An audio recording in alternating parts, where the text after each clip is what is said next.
Welcome back, everyone. Today we're going to be upcycling a pair of jeans into a one-of-a-kind skirt. We'll be adding extra fabric along the sides paired with eyelets and cord. This is a super easy upcycle project, so if you're new to sewing, you should have no problem following the easy step-by-step tutorial. With all that being said, let's get started.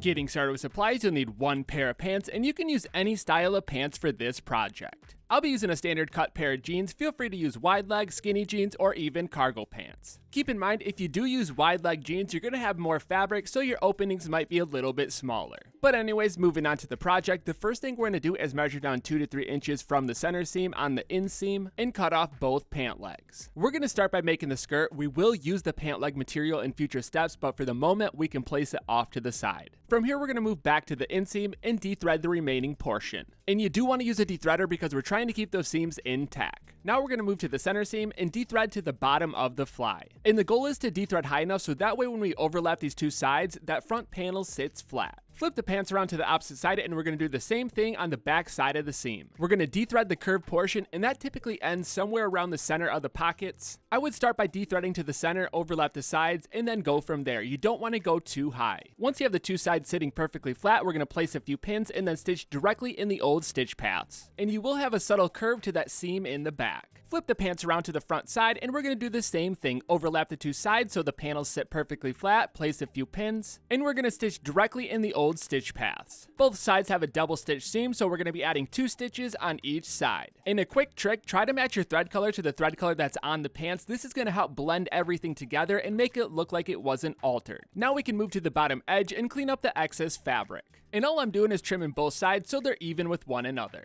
Depending on how much fabric was overlapped on your pair of pants, we're going to open it up to the inside and trim the remaining fabric on the inside up to the seam as well. At this point, the top part of the skirt is complete. You can hem the bottom if you'd like and just keep the skirt like this. There's 2 ways you can hem it. You can roll the bottom edge over, or you can just place a stitch along the bottom to seal off the side seams. But for the video, I'm going to keep it just like this, but feel free to make any modifications you would like. So go ahead and place the skirt off to the side and grab the 2 pant legs. For this design, I'm going to be utilizing the inseam. If you don't have an inseam, that's totally fine. So what I'm going to do is move to the side seam, and using a pair of scissors, I'm going to cut directly down both side seams. Lay both panels out flat and grab your top section. As you can see, the width of the pant leg is wider than the width of the skirt, so we're going to shorten the top of the pant leg by folding over the inseam. And I'm not going to fold over the entire inseam. I'm going to taper it off as it goes down the leg. And I'm just trying to line up the sides of the pant leg with the side seams on the skirt. Now that we have one pant leg lined up, we're going to place it off to the side and do the same thing for the back. Place a few pins, take it to your sewing machine, and stitch directly on the factory stitch. And I'm only doing 1 stitch on the side that's closest to the fold. Not only does this narrow the panel, but it also makes it perfectly flat. And that's exactly what we're going for. It's going to make it a lot easier to install in the next step.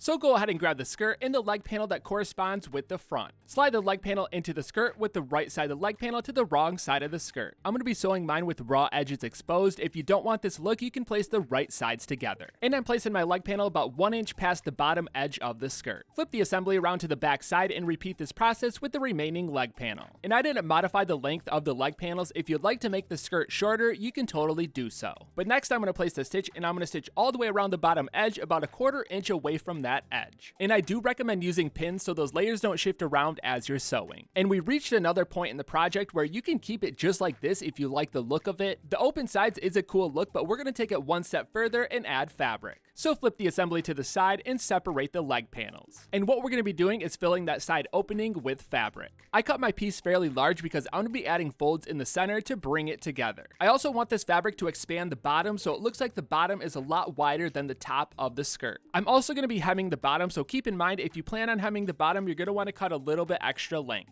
So to clarify that, the width you can cut to any measurement, but for the length, you're going to want to try to match that to the length of your leg panel. And you may need to play around with the measurements to really dial it in. But once you figured out the correct size, we're going to place the skirt assembly off to the side and begin to prepare the fabric inserts. So first thing we're going to do is roll the bottom edge over about 1/2 inch and add a stitch. Keep in mind we're doing this for 2 panels because we're adding 1 to each of the openings. For the next step, we'll be adding the folds, so we can place 1 off to the side. And to add the folds, it's super simple. All I'm doing is pulling the fabric together so it creates a ripple effect along the bottom. And I find it's easiest to start at the center and then work towards the outside side edge. My fabric panel is very wide, so each fold is about 2 inches high. I'm also placing a couple pins in each of the folds. But like always, feel free to play around with the height of the folds for different looks. The other thing I'm doing is leaving room along the sides and top edge. You want about 1 to 2 inches of space there so it's easier to attach the fabric panels to the pants in future steps. But anyways, moving on, we're going to add a stitch to each one of the folds. It's best to start at the top of the fold and then taper the stitch about 1 inch to the bottom. And this is going to help blend the fold towards the top of the panel. The fabric I'm using is an upholstery fabric, so it's very stiff, but it still gives a nice accordion effect. Ultimately, if I remade it, I would choose a lighter weight fabric for a more flowy look.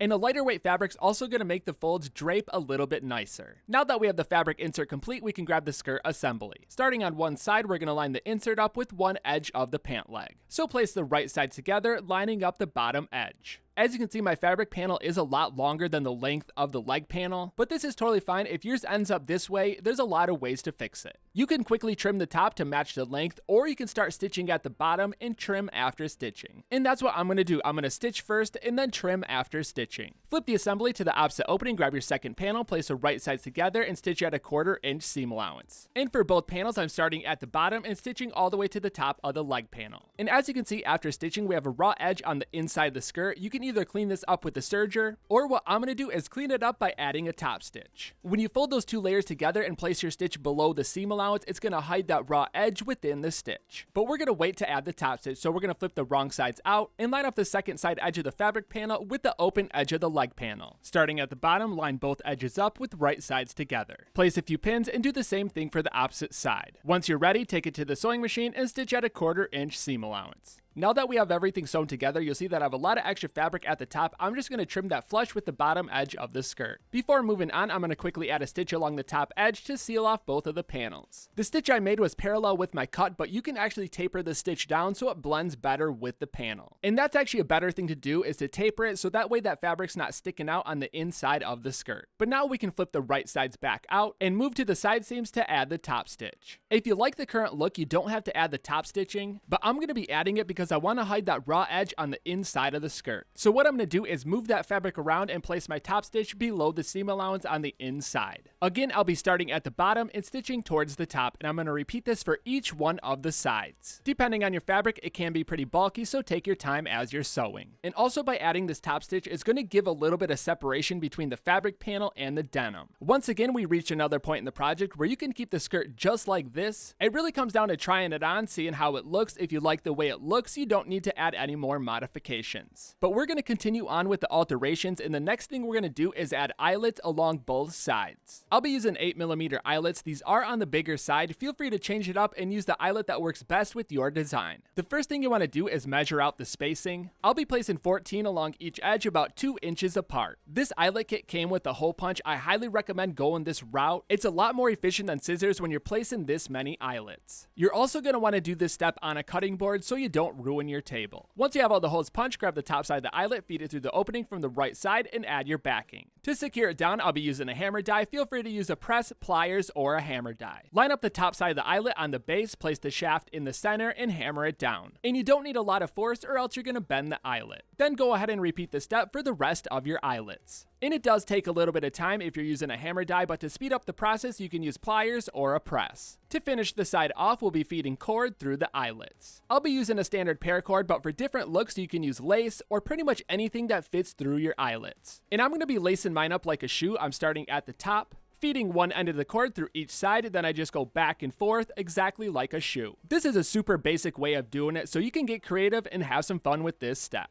Also, the length of your cord is going to be based on how many eyelets you're using and how long your pant leg is. To seal off the ends, I'll be using cord caps. These are kind of hard to find, so I'll place a link in the description. Start by feeding the cylinder onto your cord, clamp the prong piece directly onto the end, then slide the cylinder onto the prong. It will lock into place and your cord end will be sealed. I'm also going to add one knot so it doesn't slide back through my eyelets. And the more cord you use, the bigger the opening will be on the side. You can also use cord stoppers to tighten up the sides. If you're happy with the look, go ahead and feed the cord through the opposite side. And a good way to go is to feed a lot of cord through at first, and then you can trim it back to the size you would like. The last thing I did was add branding. I used leather strips added with double-sided rivets. You can also use embroidery, screen print, or even add patches. And lastly, using these steps, there's a lot of different ways you can customize the overall design. You can change up the length, make the openings larger or smaller, or even add more openings than just the 2 on the sides. So have some fun with it, get creative, and make something that's unique to your style. And there you have it, your one-of-a-kind skirt is complete.